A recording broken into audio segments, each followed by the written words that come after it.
La empatía, el respeto, la comunicación asertiva y el afecto son algunos de los aspectos y principios para convivir en armonía con el otro en cualquier escenario. Hoy hablaremos de convivencia, así comenzamos.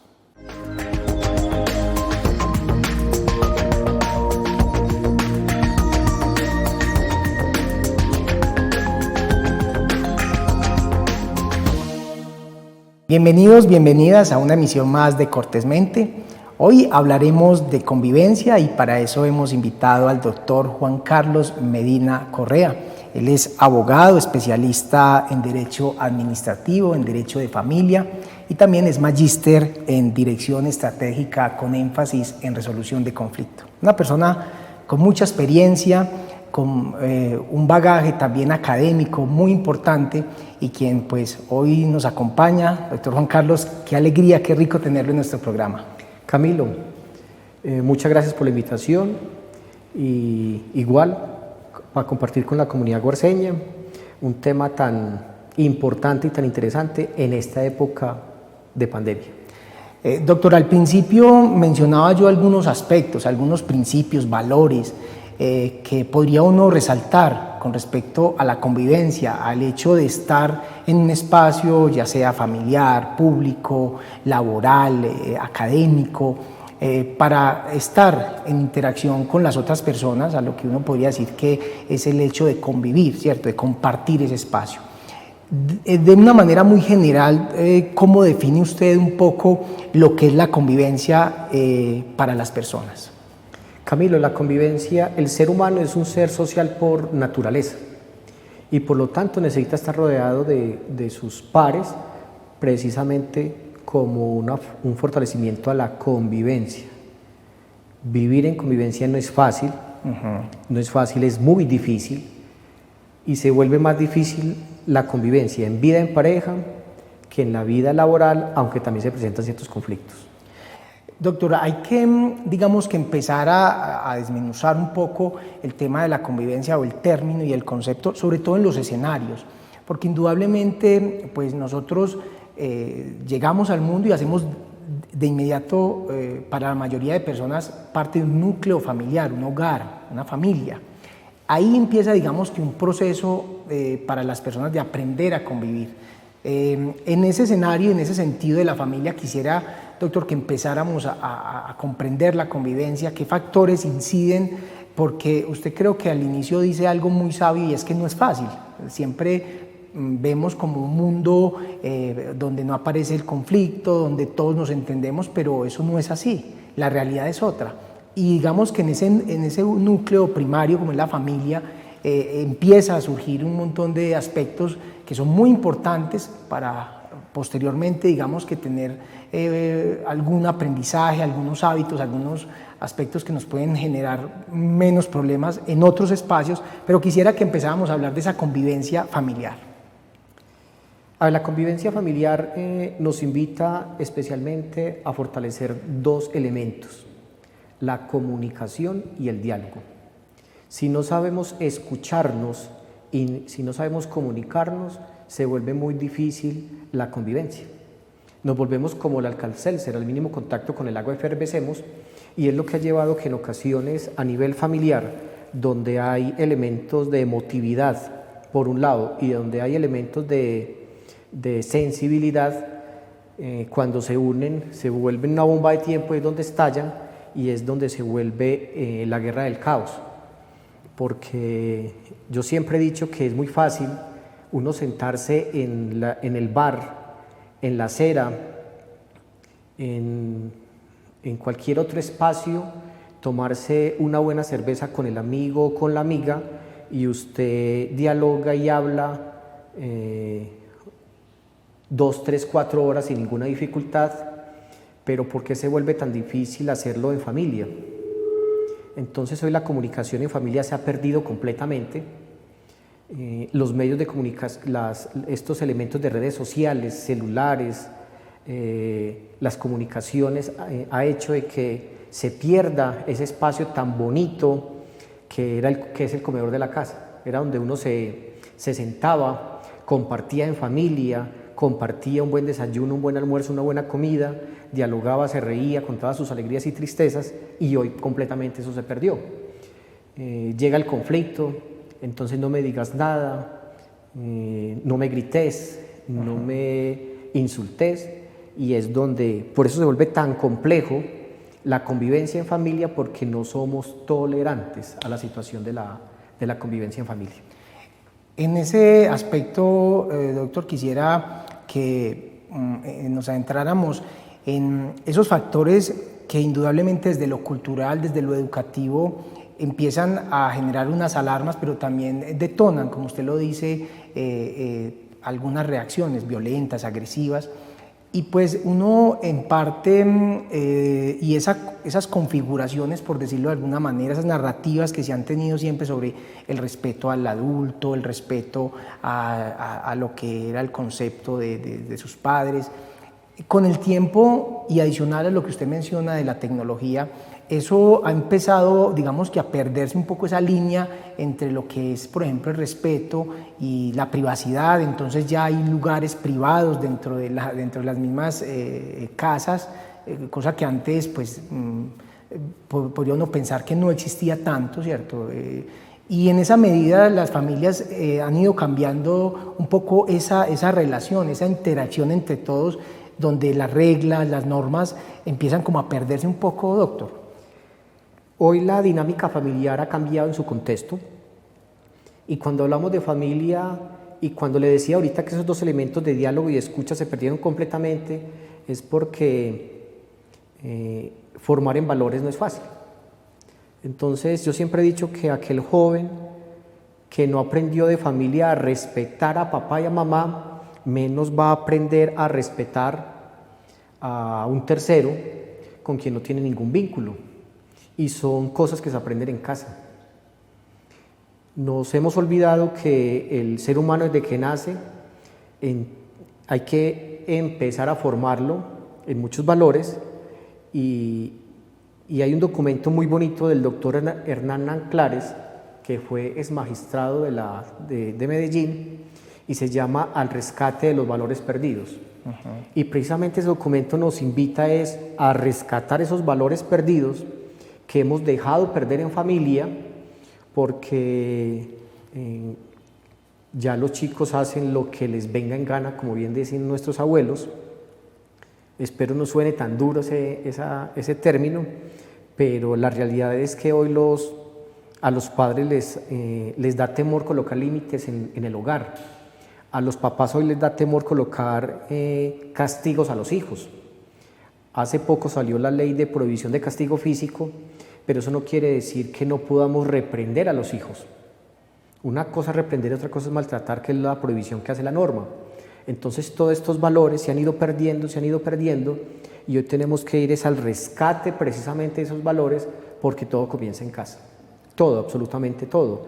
Y estamos dejando el sistema educativo que asuma unas responsabilidades que son propias del hogar. Y eso ya llega a un punto en que es muy difícil. Digamos que hay unos elementos, unos principios, unos valores que son transversales a cualquier escenario donde queramos nosotros ubicar o situar la convivencia. Los ha mencionado usted, doctor, el respeto, la tolerancia, esa parte, digamos, que empática con el otro. Asimismo, digamos que hay unos aspectos, si bien quisiéramos llamarlos un poco ya más técnicos, como es la norma, como es, digamos, que el tener algunos aspectos que nos permitan, usted lo acaba de mencionar, en la casa, decir, hay unas normas, hay una concertación que creo que también es muy importante, y ya quiero que entremos un poco en esa parte también de lo que es la resolución del conflicto, que es tan importante. Pero antes de eso, quisiera, doctor, que habláramos de cómo esa convivencia ya en un espacio público, ya sea una institución educativa, un trabajo, estar en un negocio público, ahí cómo concebir, cómo comprender la convivencia desde esos ejes transversales. Bueno, ya hablamos de una primera convivencia, que es la familiar, que dijimos que a veces cuando no se fortalecen ciertos elementos a nivel interno, esa convivencia familiar sale a lo público. Uh-huh. Y cuando ya esa mala convivencia familiar o esa buena convivencia familiar no se sabe manejar en estas cuatro paredes, cuando dejo que esto de acá se salga, ya no es privado. Esa situación de violencia que se genera en esas cuatro paredes salen a la luz pública, ya se volvió público. Y se vuelve público porque ya sale al entorno social como una violencia intrafamiliar, si es del contexto a nivel de esposos o de padres e hijos o hijos o padres, o se vuelve más complejo, que es la violencia con el vecino, que es esa convivencia social que ya no la entra a regular un sistema normativo intrafamiliar, sino que es ese código de convivencia ciudadana que es muy nuevo, que es reciente, y ya no es competencia de un espacio como comisaría de familia entrar a un espacio íntimo familiar, sino que ya lo resuelve una institución como es la inspección de policía. Entonces, esta situación acá de familia, que es una convivencia mucho más compleja, cuando sale a la luz, al entorno, a lo social, a la cuadra, a la calle, sale en exposición de otros escenarios que llevan inclusive a que ya no se utilice acá el maltrato verbal, sino que aquí ya se utilizan otro sistema de armas, como piedras, como ¿por qué no decirlo?, el machete, el palo. Entonces se vuelve más complejo. Y ya esto que era aquí de 2, se vuelve aquí de 4, se vuelve de 8, o se vuelve de toda una cuadra porque ya no me aguanto el vecino, y esto se va agrandando. Entonces, de lo que era 2 o 3 personas, ya se va abriendo la brecha y termina prácticamente en gran parte en un problema ya del pueblo, porque ya es la rivalidad en 2 familias que no se entienden, que no se respetan, y en ocasiones hemos encontrado que esos conflictos, cuando no se intervienen de manera asertiva, pasan de generación en generación. Y el Retiro no ha sido ajeno a eso. Aquí hemos tenido familias con conflictos de 10, 15, 20, 30 años, que a hoy todavía se piensa cómo intervenirlos porque no sabemos. Al inicio, doctor, usted hablaba de la comunicación, del diálogo. Este aspecto que es tan importante para cualquier, digamos que manera de relacionarnos, presenta muchos retos para las personas. Para uno realmente es muy triste escuchar historias ahora con las redes sociales, que por un mal comentario, digamos que una palabra, una frase, un comentario fuera de lugar o mal interpretado, se generan dentro de los barrios, para colocarlo también en ese escenario de lo que son los vecinos, y se empiezan unos conflictos y se altera la convivencia. Es muy triste porque digamos que en las familias tenemos más oportunidades de sanar, además que los vínculos de afecto, de amor, de lo que implica esos vínculos ya familiares, pues ayudan en que en algún momento uno pueda sanar una herida, a sentarse y decir, sí, me equivoqué, y dejar esa parte atrás. Pero a veces en los vecinos, esas brechas, ese mal comentario, eso que usted escuchó, eso que escuchó de otra persona, se convierte en una brecha que nunca se cierra. Sí que hay que cuidar la convivencia dentro de los vecinos. Hoy, ¿cuál es el problema, Camilo? Y es que en ocasiones nos quedamos con la palabra y no con el contexto de la palabra. En nuestro lenguaje existe una palabra muy común que, dependiendo del estado de ánimo, tiene su significado. Todos sabemos cuál es. Puede significar un saludo, como puede significar un insulto. Puede significar alegría, puede significar tristeza, puede significar dolor, puede significar el decirla, dependiendo del estado de ánimo, suena muy bonito, como también puede sonar. Es como dicen nuestros abuelos, el tono, el tonito. El tono. Entonces analizamos la palabra y no el contexto. Y en ocasiones, cuando se analiza el contexto, es donde logramos identificar el por qué se está diciendo ciertas palabras. Y en esa medida, pues hay varias herramientas que ayudan a la convivencia, por ejemplo, en los barrios, como los manuales de convivencia. Asimismo, en las instituciones educativas, que pues lo que pretende es que sean construidos con la comunidad y sobre todo que pasen por procesos educativos, porque la norma, y usted, doctor, desde su profesión, desde su trabajo como comisario, pues sabe que la norma por sí sola, si no tiene un proceso, digamos que de educación, de comprensión, de llevarla realmente al lado de no generarla en esas brechas que se dan, es muy importante. Pero hay muchas herramientas que ayudan a la convivencia, como el caso de los manuales de convivencia. Hay algo muy importante, Camilo, y tú lo dices, es que cuando estamos en el contexto escolar existen los manuales de convivencia, o póngale el nombre de reglamento estudiantil, como también nos tocó a nosotros, y es donde se regula todo el comportamiento interno a nivel de la institución educativa, y que hoy está de boga porque hace 6, 7 años sale una norma que obliga a las instituciones educativas precisamente a modificar los manuales de convivencia y a estructurarlos frente a un nuevo entorno social. Hace 20 años a uno le decían váyase para la casa, uno cogía su maleta y se iba. Entonces sale la ley 1620 y dice, venga, eso ya no se puede hacer así. Venga, rector, hoy hay que garantizarle a ese estudiante un debido proceso. Dígale por qué lo va a suspender.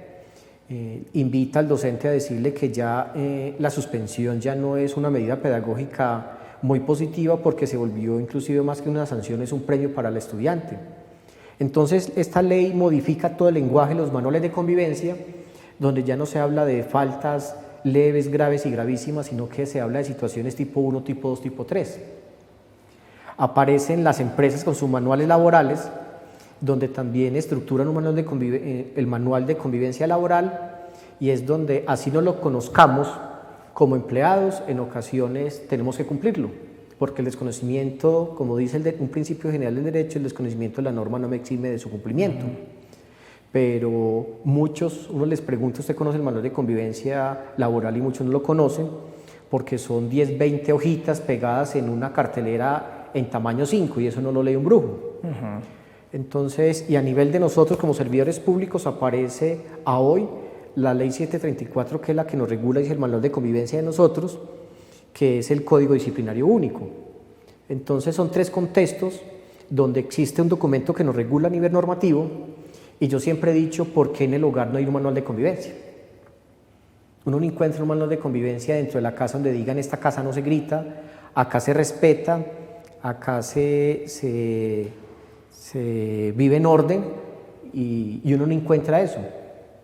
Esa es una muy buena invitación a las personas que nos están viendo en este momento, las familias, y sobre todo pienso, doctor, que hay algo muy importante, y es la concertación. Digamos que indudablemente el hecho de que las normas siempre vayan, digamos que en una sola línea, donde es imposible, digamos que en algunos casos, o debatirlas o aportarles, a veces hacen que generen como cierta resistencia. Todo en concertación genera más convicción. Es válido que dura la norma, pero es la norma, dura la lex, pero es la lex, como dice el latinazo jurídico. Pero eso no quiere decir que se tenga que cumplir en estricto cumplimiento, y así como dice, no, la norma también se interpreta, y por eso hablamos de ese entorno familiar donde se empieza a identificar la norma para aprender. Obviamente, si yo aprendo aquí en casa a respetar la norma, la respetaré en el entorno social. Pero lo triste es que hoy uno no encuentra, como lo decía ahorita, aunque en las visitas domiciliarias que a veces hacemos, hemos encontrado uno que otro hogar donde dice, acá no se grita.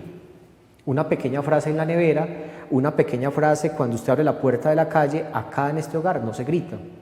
Y esas pequeñas frases, créamelo, Camilo, que eso impacta y eso genera una buena convivencia en el hogar, porque siempre la voy a recordar cuando genero cualquier dificultad con mi pareja. Entonces no voy a gritar, no voy a alzar la voz, no lo voy a insultar. Entonces créame que eso sí genera el impacto dentro de lo familiar, y lo familiar siempre va a tener su repercusión en lo social. Así es. Bueno, entonces digamos que tenemos un escenario del cual hemos venido hablando y hemos hecho mucho énfasis, ese entorno familiar, cómo desde la casa, desde el hogar, el ejemplo, la concertación, tener clara esas normas, esas reglas que nos pueden regular, porque si bien el ser humano pues tiene, digamos que o está cargado de valores, de hábitos, de comportamientos que le permiten a uno discernir, entender qué está bien y qué está mal sin tener que conocerlo, requiere de unos procesos, digamos que donde ya sea, como lo hemos mencionado, por medio de la ley, de procesos ya más educativos, se genere esa convicción hacia el respeto del otro. Y en esa medida creo, doctor, que la comunicación, la tolerancia, pero quisiera que entráramos en esta parte del programa, cómo resolver el conflicto, porque sabemos, y usted lo decía al inicio, la convivencia no es un espacio donde todos estamos felices, donde no hay un solo problema, donde todos nos comprendemos. Eso es muy difícil y sabemos que aparece el conflicto, el problema, el no entendernos. ¿Cómo pasar esa etapa, cómo mejorar esos entornos a partir de la resolución de los conflictos? Lo importante es que si no tenemos claro que si desde el momento en que aparece la dificultad interna no empiezo a buscar la solución, esto se me va agudizando, y recordemos que aquella tensión, aquella pequeña situación de la expresión verbal, si yo no empiezo a abordarla desde muy temprano, en el momento en que apareció, se me va convirtiendo en algo físico. Y retomo dos palabras. Lo primero que hay que hacer en familia es aprender a escucharnos. Muchas veces oímos, pero no escuchamos. Y en ocasiones sucede la dificultad en familia, pero cuando empieza a escucharse el ruido del ruido, nunca lo abordo, porque al ser humano le da temor la confrontación. Nosotros le tenemos miedo a la confrontación, a que nos confronten. Entonces eso en familia se vuelve más complejo, y por eso en pareja se vuelve tan difícil, porque entonces yo me di cuenta que usted esto y lo otro, y que usted como esposa también esto. Entonces cuando vamos a hablar, no me hables nada, no quiero escucharte, no quiero hablar contigo. Entonces no hay espacio para el diálogo.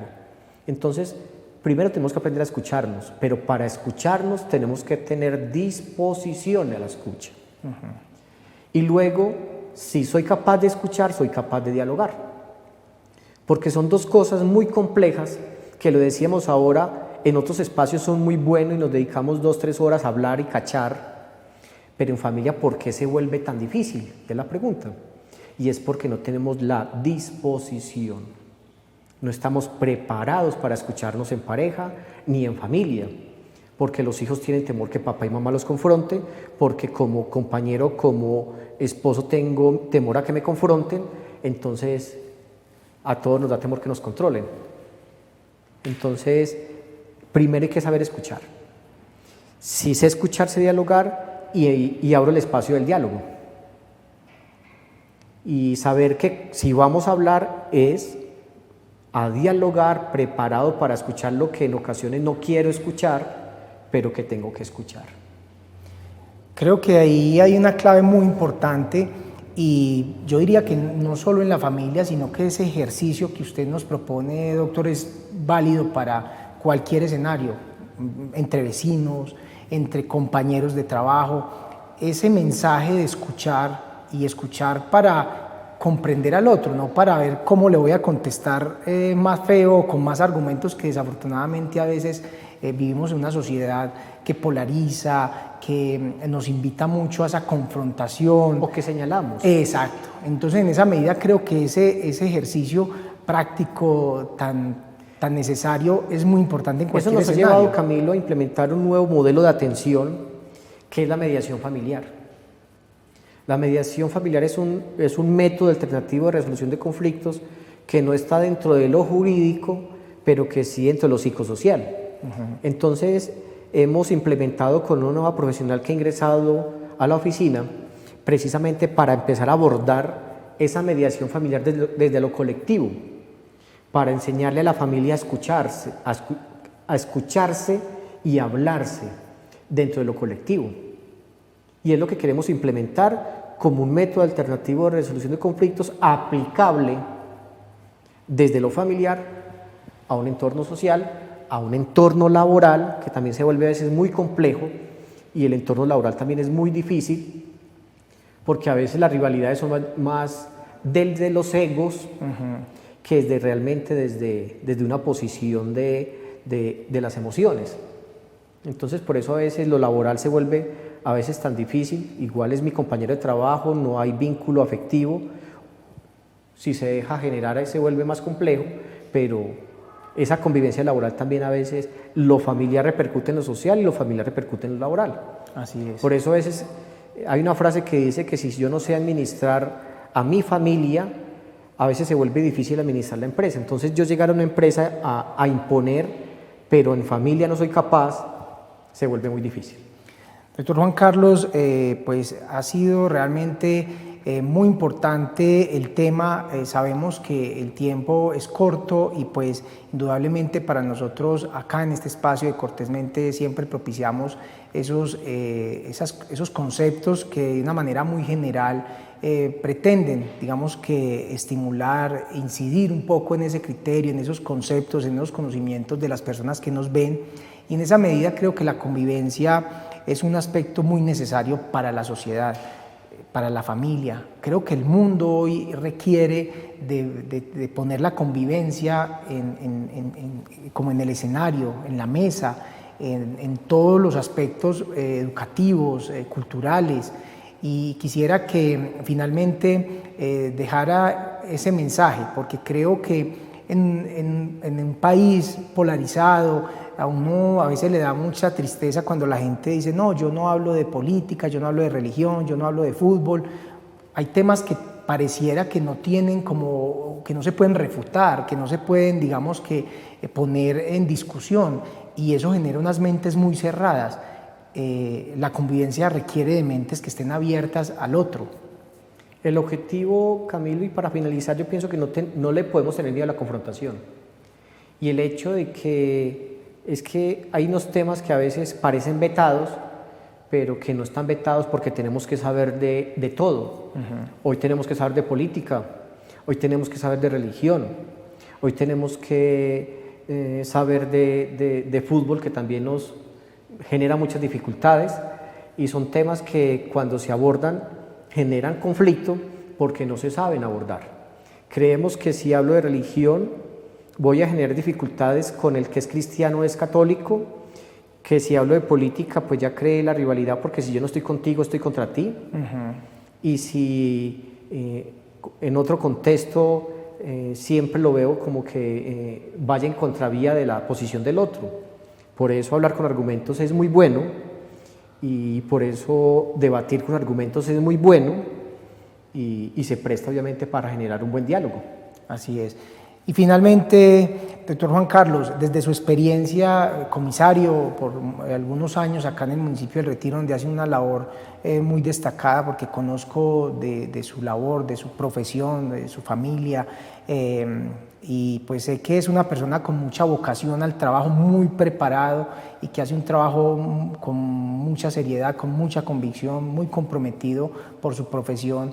Digamos que no solo acá en el Retiro, sino donde usted ha tenido la oportunidad de laborar y de trabajar, ¿qué experiencias significativas podríamos destacar a nivel de prácticas, ya a nivel de trabajo, con respecto a mejorar esa convivencia? O sea, ya digamos que en un escenario ya más institucional, sirven las campañas, qué tipo de procesos quisiera usted, digamos, que destacar en todos sus años de trabajo en torno a mejorar la convivencia. Hoy el trabajo no tiene que estar dirigido a niños y niñas y adolescentes. Hoy todo lo que sea campañas de prevención y promoción tiene que estar dirigido a los adultos. Es donde más dificultad se ha presentado. Creemos que tenemos la razón y no es verdad. Y hoy los niños, niñas y adolescentes nos enseñan mucho. Tenemos que aprender a escucharlos, tenemos que aprender de ellos, y hoy todo tiene que estar dirigido a nivel pedagógico para fortalecer la convivencia desde los adultos y no desde los pequeños. Muy importante, doctor Juan Carlos, pues muchas gracias. Realmente un tema que nos deja muchas enseñanzas, muchas reflexiones, y sobre todo quiero insistir mucho en eso. Es un tema que indudablemente tiene que ver, porque lo decía usted al inicio del programa, somos seres sociables por naturaleza, y en esa medida deberíamos de aprender cada vez más a convivir. Y pues muchas gracias a usted por acompañarnos, lo esperamos en otro espacio, porque sé que tiene muchos otros temas con los cuales podría realmente seguirnos aportando al espacio, así que muchas gracias, doctor Juan Carlos. Siempre la orden, y Camilo, disponible cuando me llame. Muchas gracias, doctor Juan Carlos Medina Correa. Y a ustedes, queridos televidentes, muchas gracias. Estaremos la próxima semana con un invitado más para hablar frente a frente, cortésmente.